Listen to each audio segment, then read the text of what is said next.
이른바 3대 특검법이 모두 공포됐습니다. 이에 따라서 민주당은 곧장 특검 후보 추천 절차에 돌입했는데요. 자세한 내용 국회 취재기자 연결해서 알아봅니다. 문승욱 기자. 네, 말씀하신 대로 이재명 대통령이 내란 특검, 김건희 특검, 해병대원 특검 등 3대 특검법을 공포하면서 여당인 민주당도 특검 후보자 물색에 나서는 등 바쁘게 움직이고 있습니다. 우원식 국회의장이 어제 이재명 대통령에게 특검 후보 임명을 요청했고 이 대통령이 조만간 국회에 특검 후보 추천을 의뢰할 것으로 보이는데요. 추천 의뢰가 들어오면 더불어민주당과 조국혁신당은 3일 이내로 특검 후보자를 각각 한 명씩 추천해야 합니다. 오늘 최고위원회의가 끝난 뒤 관련 설명이 나왔는데 직접 들어보시죠.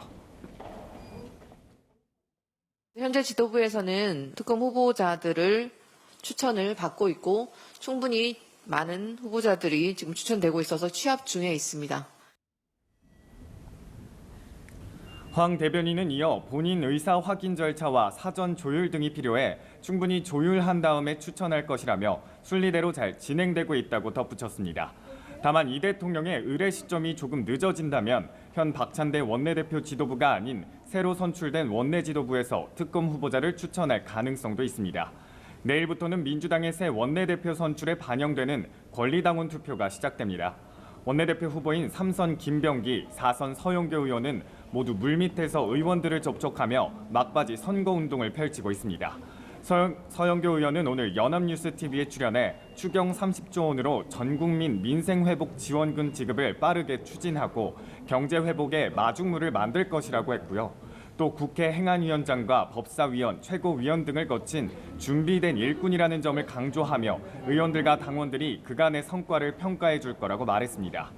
김병기 의원의 경우 자녀의 국정원 채용과 관련한 일각의 의혹 제기를 강하게 반박했습니다. 김 의원은 오늘 SNS에 아들의 국정원 공채 합격에 부정이 있었다면 의원직을 사퇴하겠다며 억울함을 호소했습니다. 네, 국민의힘은 이재명 대통령 재판 중지를 고리로 민주당과 사법부를 향한 공세 수위를 높이고 있다고요.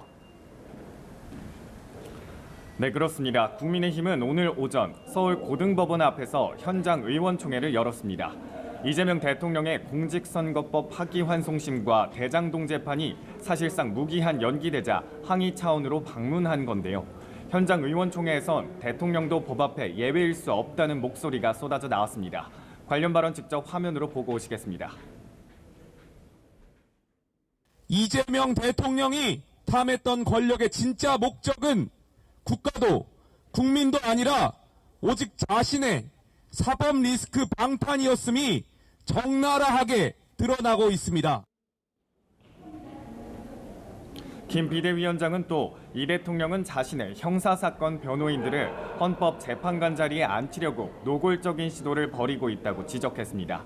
잠시 뒤인 2시부터 열릴 예정이었던 의총은 전격 취소됐습니다. 김 비대위원장이 제안했던 5대 개혁안과 임기 문제, 차기 지도체제 등을 두고 격론이 벌어질 걸로 예상이 됐었는데요. 권성동 원내대표는 의총을 계속 진행할 경우 자칫 당내 갈등과 분열의 모습으로 비춰질 수 있다는 우려도 함께 고려했다고 배경을 설명했습니다. 다만 김 비대위원장은 서울 여의도 인근에서 당 상임 고문단과 회의를 갖고 당 수습 방안에 대한 의견을 계속 청취할 예정입니다. 국민의힘의 원내대표 선거도 닷새 앞으로 다가왔는데요. 현재까지는 나경원, 김기현, 박대출, 김성원, 송원석 의원 등이 후보로 거론되고 있습니다. 자, 우원식 국회의장은 취임 1주년 기자간담회를 진행했다고 하죠? 네, 의장은 취임 1주년을 맞아 기자간담회를 열었습니다. 국회의장으로서 1년을 보낸 소회를 밝혔는데요. 이 발언을 직접 듣고 오시죠. 저도 밤잠을 못 자는 날이 여러 날이었습니다. 위기를 극복하는 힘은 역시 우리 국민들에게서 나왔습니다. 특히 우 의장은 헌법 제84조에 대통령 불소추 특권과 관련해 이재명 대통령의 재판이 중지되는 것이 맞다고 간접적으로 의견을 내비쳤습니다. 국회 입법조사처로부터 내란과 외환의 사유가 아니면 재판까지를 포함하는 게 헌법학계 다수의 의견이라는 의견을 받았다고 밝혔습니다. 우 의장은 시급히 처리할 현안으로 추경을 꼽으며 동시에 국회 개혁도 조속히 추진하겠다고 말했습니다. 지금까지 국회에서 전해드렸습니다.